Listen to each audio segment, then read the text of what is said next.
Call to the member for Bean.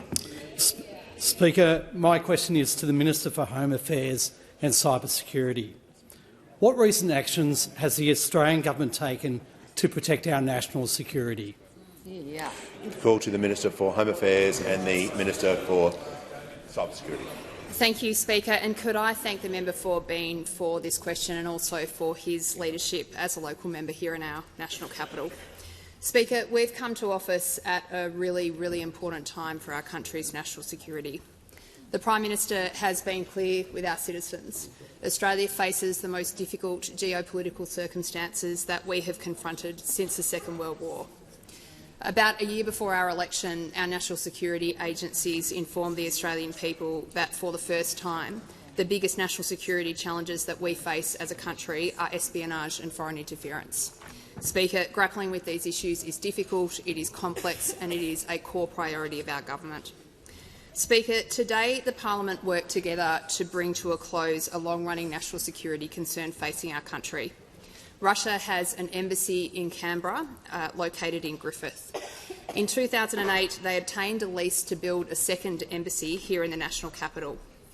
Our government has been advised that the construction of the embassy on that land would represent a threat to Australia's national security. And the concern, Speaker, is one of proximity. The land is a stone's throw from Parliament House. Our government received specific national security advice that allowing this proposal to proceed on that land would not be in the national interest, and indeed that the scope for espionage and foreign interference from the site would have been a substantial risk for the nation. That's why today our Parliament passed a law which brings to an end the lease agreement that existed between the National Capital Authority and the Russian Federation. The action is direct and decisive. We do not have any interest in sugarcoating this message. We will not stand for espionage and foreign interference in our country. We will act in the face of danger to our democracy and our citizens, and we will do so without any apology to anyone. Speaker, I want to note something for Australians about the way in which this was dealt with by the Parliament.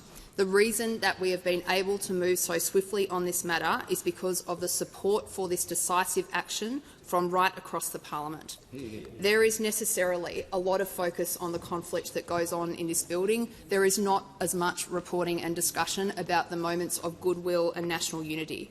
I want to thank the opposition, I want to thank the Greens and the crossbench for the way in which they have worked with the government and the concern they have shown for the national security information that we have been providing them.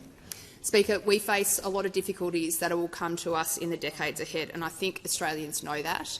I hope that incidents like today give them some confidence that in moments like this, when it comes to the national security of our country, we in this Parliament are all on the same side.